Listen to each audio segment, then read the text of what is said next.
If you have questions about the Christian faith, you can find answers at thereareanswers.com. Remember to subscribe, like, and share the video as we journey through the Bible 5 minutes at a time. As neighboring nations began to establish kingships, the Israelites became envious and demanded a king to rule over them like other nations. Samuel, the last judge of Israel, warned them that a king would lead to increased taxes, military draft for their sons, and oppression, but the people persisted. So God granted their request. Saul was the first king of Israel, chosen by God and anointed by Samuel. He was from the tribe of Benjamin, and he was chosen because of his impressive physical stature and bravery in battle. During his reign, Saul led the Israelites against their enemies, particularly the Philistines.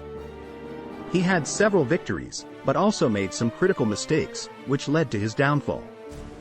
One of his significant errors was disobeying God's command by offering a sacrifice instead of waiting for Samuel to perform the ritual. Another was sparing the life of the Amalekite king and taking plunder, even though God had commanded him to destroy everything. As a result of his disobedience, Samuel informed Saul that his reign would be short-lived, and God had chosen another to be king. Saul became increasingly paranoid and jealous of his successor, David, and attempted to kill him multiple times. Eventually, Saul and his sons were killed in battle against the Philistines. David became the next king of Israel and is considered one of the most important figures in Judaism and Christianity. He was born in Bethlehem and was the youngest of 8 brothers. He was a shepherd and a musician and was chosen by God to be the successor to King Saul. During his reign, David established Jerusalem as the capital of Israel and made it the center of religious and political power. He also conquered neighboring lands and expanded the borders of Israel. He is credited with uniting the tribes of Israel and creating a strong and prosperous kingdom. David is also known for his relationship with God.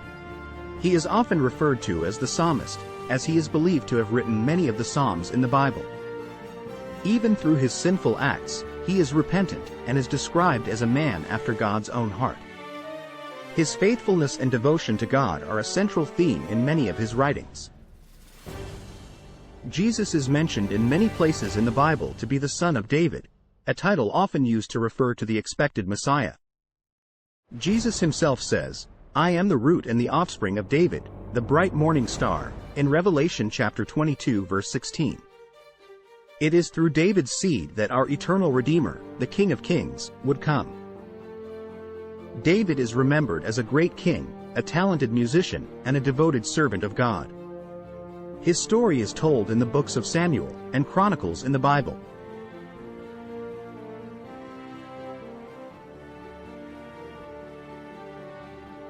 King Solomon was the son of King David and Bathsheba. He became king after David's death.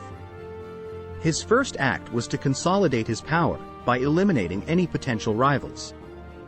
He then made alliances with neighboring kingdoms and established trade relationships, which led to an increase in wealth and prosperity for Israel.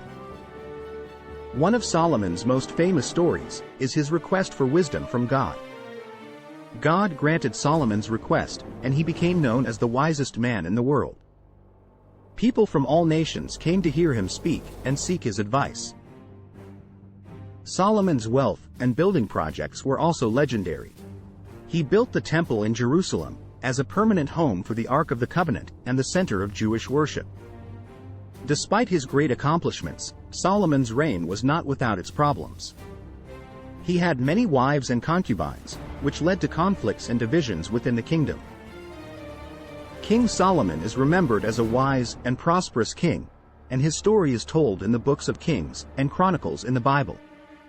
He also wrote the books of Proverbs, Ecclesiastes, and Song of Solomon.